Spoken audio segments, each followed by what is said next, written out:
Hi friends, कैसे हो आप सभी। My YouTube channel DR VK Saini Ayurveda में आपका बहुत बहुत हार्दिक स्वागत है। आज हम आपको बताएंगे पाइल्स रोग के बारे में कि ये पाइल्स रोग क्या होता है। आयुर्वेद के अनुसार पाइल्स रोग में क्या कैसे इलाज किया जाता है, इसको क्या क्या घरेलू उपाय अपना करके इसको ठीक किया जा सकता है और कैसे औषधियों के द्वारा इसको ठीक किया जा सकता है।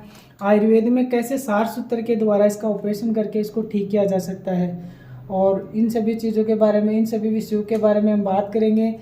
आप वीडियो को अंत तक जरूर देखिए ताकि पाइल्स रोग के बारे में आपको ठीक से जानकारी प्राप्त हो सके। कॉन्स्टिपेशन की समस्या को हम डिटेल से समझेंगे।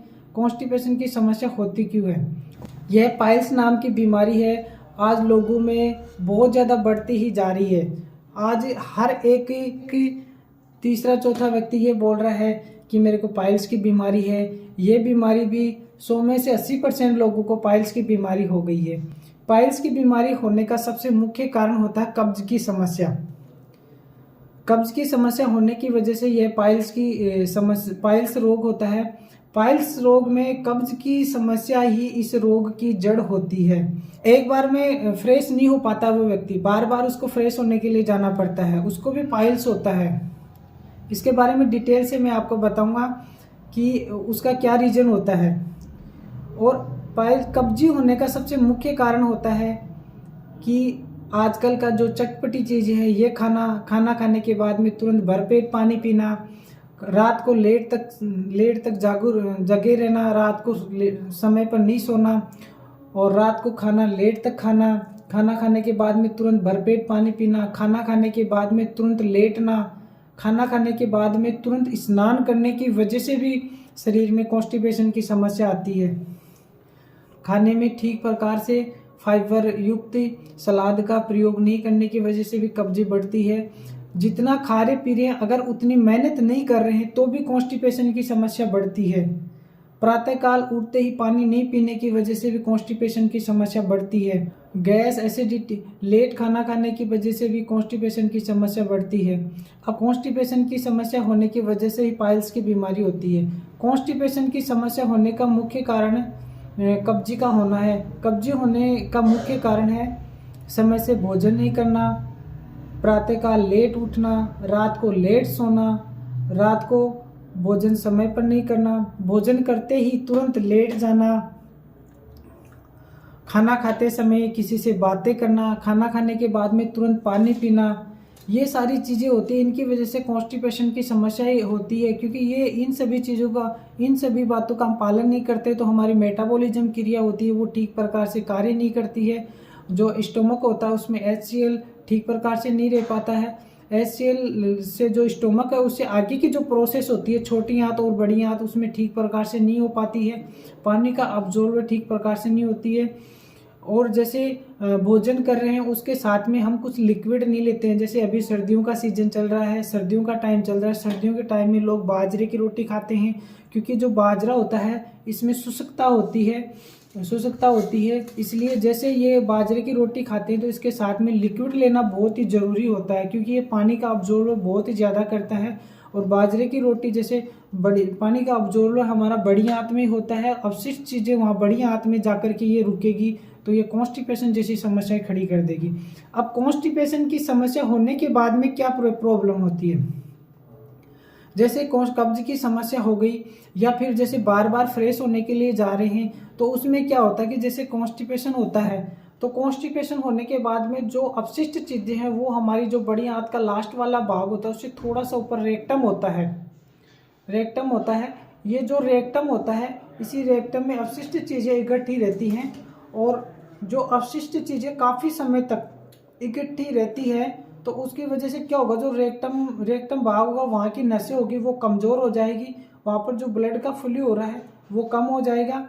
और उसकी वजह से जैसे ही फिर फ्रेश होने के लिए जाएंगे तो फ्रेश होने की वजह से जैसे ही फ्रेश होने के लिए जाएंगे तो वहाँ अपन जो बड़ी आंत होगी उसको प्रेशर लगाना पड़ेगा। प्रेशर लगाएंगे तो जो वहाँ की नसें कमज़ोर हैं, वहाँ ब्लड का फ्लो ठीक प्रकार से नहीं हो पाया और वहाँ की जो मसल्स है वो कमज़ोर हो जाएगी। जैसे फ्रेश होने के लिए जाएंगे तो वो अपशिष्ट चीज़ें बाहर आएगी मल द्वार की तरफ, तो वहाँ से छूल जाएगा, अंदर से छूल जाएगा तो फिर ब्लड उसके साथ में आएगा और कई बार क्या होता है कि कई लोग बोलते हैं कि मैं बार बार फ्रेश होने के लिए जा रहा हूँ, कॉन्स्टिपेशन की मेरे को समस्या नहीं है, फिर भी मेरे को ब्लड आ रहा है, मल द्वार पर कैंची की तरह कटने की जैसी पीड़ा हो रही है और मस्सा टाइप का बाहर निकल रहा है। उसमें क्या होता है कि जो बार बार फ्रेश होने के लिए जा रहा है, इसका मतलब उसका पेट एक साथ में साफ नहीं हो रहा, रेक्टम में कुछ अपशिष्ट चीजें इकट्ठी हो रही है। मेन बात वही होगी कि वहां पर जो इकट्ठी रहेगी तो वहां की नसें कमजोर हो जाएगी और वहां पर ब्लड का फ्लो ठीक से नहीं होगा, वहां मवाद टाइप में हो जाएगा, पस टाइप में हो जाएगा और फिर वहां से कमजोर हो जाएगी। जो रेक्टम है इसका जो ये यहाँ से यहाँ तक जो कमजोर भाग है, इसमें क्या होगा कि वहाँ जो नसें होगी, वहाँ तक जो नस आ रही है वो कमज़ोर हो जाएगी, तो फिर मवाद के रूप में बाहर निकलने लग जाएगी। फिर जैसे एक चने का आकार होता है, अपना छोटे वाला जो बेर होता है उसकी गुट्टी के समान बाहर एक मस्सा टाइप में बाहर निकलने लग जाएगा। इसी में तीनों चीज़ होती है, फिशर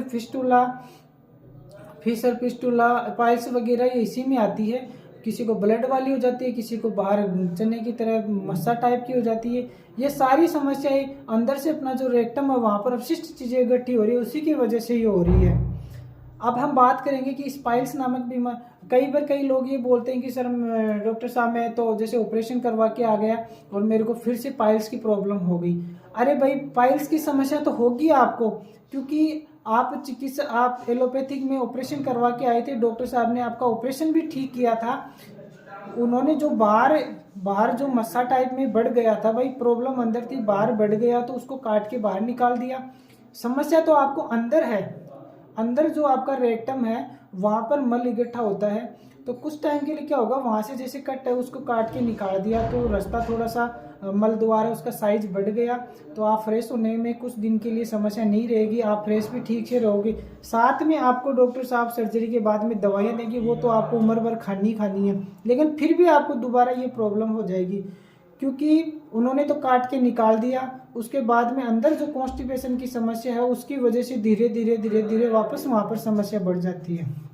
अब आयुर्वेद में हम क्या करते हैं कि आयुर्वेद में हम जो अंदर कॉन्स्टिपेशन की समस्या है उसको ध्यान में रख करके हम मेडिसिन देते हैं, औषधियाँ देते हैं, कुछ घरेलू नुस्खे बताते हैं, कुछ एक्सरसाइज बताते हैं, कुछ खाने पीने की चीज़ों में चेंजेस करवाते हैं, कुछ अपनी दिनचर्या उसमें चेंजेस करवाते हैं। इन सभी बातों पे हम चर्चा करके हम पेशेंट को दवाई देते हैं, ताकि उसका अंदर से रेक्टम वाला भाग ठीक होगा तो उसके आगे पाइल्स की समस्या नहीं होगी।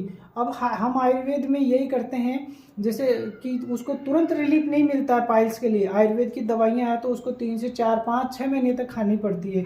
उसके बाद में जाकर के उसकी बीमारी धीरे धीरे अंदर से रेक्टम वाला भाग ठीक हो जाएगा, उसकी आंतें ठीक होने लग जाएगी, उसकी पाचन प्रक्रिया ठीक हो जाएगी, तो उसका डाइजेशन बहुत ही अच्छा हो जाएगा, उसकी मेटाबॉलिज्म क्रिया ठीक हो जाएगी, तो वो आगे ब्लड का फ्लू ठीक प्रकार से वहाँ आने लग जाएगा और उसको जो मस्सा बाहर आ रहा है वो धीरे धीरे सिकुड़ने लग जाएगा, वहाँ तक ब्लड जाएगा तो इन्फेक्शन ठीक हो जाएगा और उसको जो पाइल्स नामक की बीमारी है वो धीरे धीरे ठीक हो जाएगी। इसलिए ये जो पाइल्स नाम की बीमारी है ये एक बहुत ही गहन पीड़ा युक्त बीमारी होती है। इसमें लोग बहुत ज़्यादा परेशान होते हैं, लोग ड्राइविंग करते हैं तो बैठा नहीं जाता, सिटिंग कहीं बैठ करके काम करते ऑफिस में तो वो भी नहीं किया जा सकता, बार बार फ्रेश होने के लिए जाते हैं तो ब्लीडिंग होती है, फिर ब्लीडिंग भी ऐसी होती है कि लोगों में थकान महसूस होने लग जाती है। ऐसे बहुत सारी समस्याएं लग जाती हैं पाइल्स की वजह से। कॉन्स्टिपेशन होता है तो फिर गैस, एसिडिटी, ये सारी समस्या हो जाती है और गैस की वजह से तो फिर हार्ट में भी प्रॉब्लम आने लग जाती है। और कॉन्स्टिपेशन होने की वजह से गैस की प्रॉब्लम हो रही है तो उसकी सबसे मेन पहचान क्या होती है, कई लोग ये बोलते हैं मेरे हार्ट में दर्द हो रहा है, वो हार्ट में दर्द नहीं हो रहा है। हार्ट में दर्द होने का एक अलग दिशा निर्देश होता है, उसका हम अलग से वीडियो बनाए, उसमें आप देखिए। और जो गैस का दर्द है उसकी एक पहचान होगी, अपनी जो नाभि होती है, अपनी जो नाभि होती है इससे नीचे उसका दर्द बहुत कम रहेगा, गैस का दर्द रहेगा वो नाभि से ऊपर रहेगा, कभी इधर भी आ जाएगा, कभी इस साइड में आ जाएगा, कभी बैक भी आ जाएगा, राइट लेफ्ट दोनों साइड में आ जाएगा, कमर में आ जाएगा, राइट लेफ्ट दोनों साइड में आ जाएगा। ये क्या कि जैसे गैस होती है वो आंतों में इधर उधर बबलिंग करती है, क्योंकि आंत तो अपने पूरे शरीर पेट में है, नाभि से थोड़ा सा नीचे है, नाभि से ज़्यादा नीचे नहीं है, ऊपर ऊपर सारे में आते हैं, छोटी आंत और बड़ी आंत, उसमें वो गैस्ट्रिक होती है, वो आगे पीछे प्रेशराइज रहती है। तो लोग वो प्रेशर फिर जैसे अपने जो लंग्स होते हैं, अपने दोनों लंग्स होते हैं, इनको सपोर्ट देने के लिए एक डायफ्राम होता है। फिर क्या होता है कि गैस का प्रेशर डायफ्राम पे लगेगा तो डायफ्राम फिर अपने लंग्स को प्रेशराइज करेंगे और यहीं पर जो अपना जो हेड होता है लेफ्ट साइड में तो उस पर प्रेशराइज करेगा तो उसको पंपिंग करने के लिए सही से उसको जगह नहीं मिलेगी। हमारे द्वारा बताई गई ये पाइल्स की जानकारी आपको कैसी लगी आप हमें कमेंट्स बॉक्स में ज़रूर बताइए। अगर आपको भी पाइल्स की बीमारी है तो हमें संपर्क ज़रूर कीजिए। मिलते हैं नेक्स्ट वीडियो।